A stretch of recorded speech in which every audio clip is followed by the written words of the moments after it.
You're probably going to find this really strange, but did you know my favourite film from horror maestro Robert Eggers isn't exactly a horror film? It's actually a historical action epic about Vikings that absolutely rules.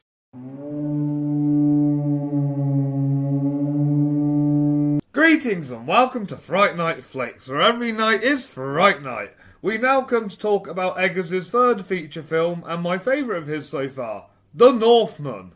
Yes, I am fully aware that this isn't a horror film, but rather a historical action epic about Vikings. However, since I wanted to cover all of Eggers' films here, I'm reviewing this for Fright Night Flicks and tell you all why I consider it to be my personal favourite of his films.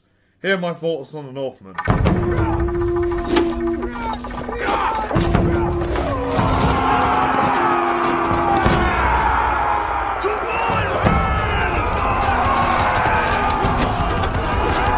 The story is quite simple and familiar. It's the same story as Hamlet and The Lion King, but with Vikings. It's based on a real Viking legend, which in turn probably inspired Hamlet. The film moves at a great pace and keeps you engaged throughout its 2-hour runtime. It's here that Eggers has improved on the pacing issue from his first 2 feature films, creating a film that flows beautifully. I like it! The production values are out of this world in how Eggers brings this story to life through visuals. Darren Blakanski's cinematography is the grand highlight, catching everything perfectly with his amazing shots. The production design, costumes and sound design fully immerse you into the world, whilst the score sets the tone and atmosphere, enhancing the experience. I can't help it. It's so beautiful. Alexander Skarsgård delivers a brilliant lead performance, thusifying his status as a leading man.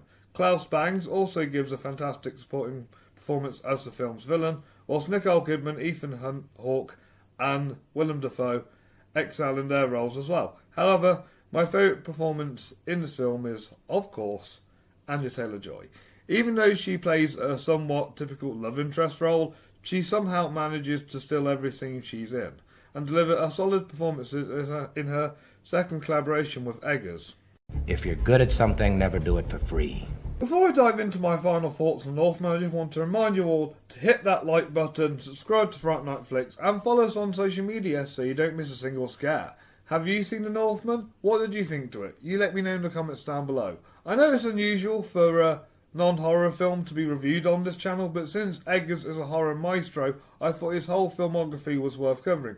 Plus, I think non-horror films by horror directors are still fair game and should be covered on this channel because... Get on with it. Yes, get on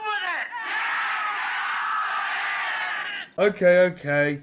Back to the review. Get on with it. Overall, The Northman stands out to me thanks to its storyline, performances, production values and Eggers' direction. It helped launch a resurgence for historical epic films, and I think this is the best historical epic film since Gladiator. If you're a fan of these historical action epics and Robert Eggers, I highly recommend this to anyone who's interested. I give The Northman a perfect score of a 5 out of 5 stars and a perfect 10 out of 10.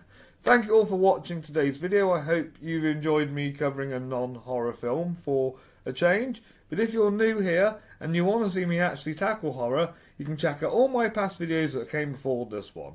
I'll be back in a few days to announce the nominees for the 2024 Fright Night Flicks Awards. But until then, oh yeah, I can't really say stay spooky because it's not really a horror film, so see you folks.